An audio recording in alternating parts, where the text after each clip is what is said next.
You may have heard some people talk about Atlantis, a legendary land that found its way underwater. Now, how much truth lies in the legend of Atlantis remains a mystery. But can you imagine a time when people would talk about the hustling and bustling cities of today in much the same way? At the rate the ocean levels are rising, that time could be very much a possibility in as little as a few centuries from now.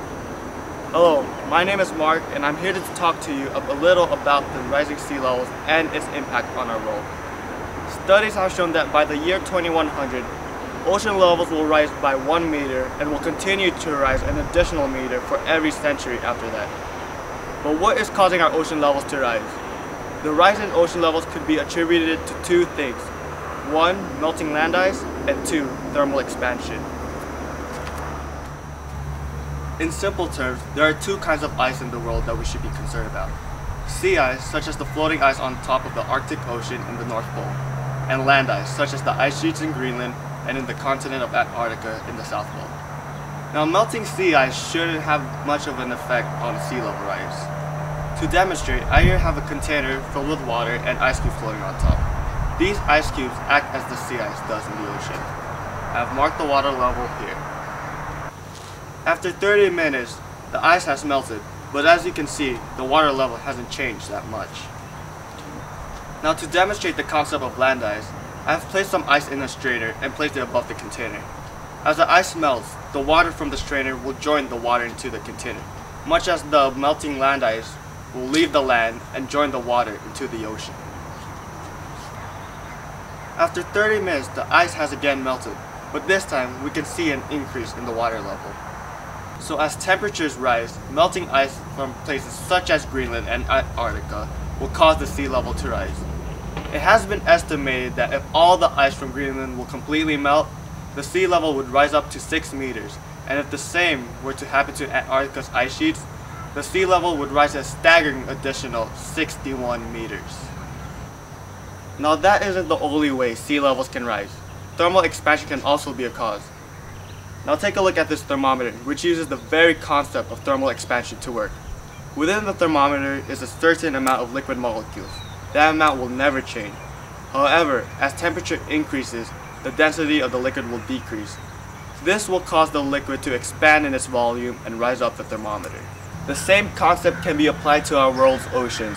As the temperature of the atmosphere increases, so does the temperature of our oceans. The increase in temperature causes our density of the ocean water to decrease, resulting in our oceans expanding in volume and causing a rise in sea level. But what is causing the ice to melt, or our oceans to expand in volume? The answer is global warming.